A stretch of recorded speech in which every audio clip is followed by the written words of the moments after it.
माझी जरा जास्तच काळजी आहे ग तुला. माझ्या खुश असण्या नसण्याने कोणाला फरक पडतो का?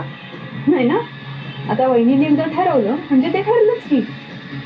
मी खुश असो काय तुम्ही नसो असो. जा तुझं काम कर.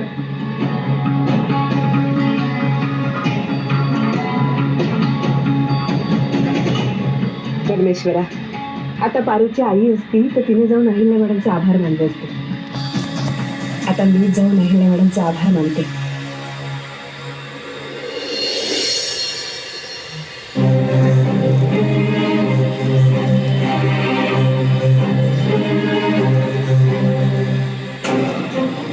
अहिल्या मॅडम, तुम्ही मोठा निर्णय घेतला. तुम्ही खर तर हे सगळं घडावं असं मनापासून मलाही वाटत होतं, पण मनात एक धाकधूक होती.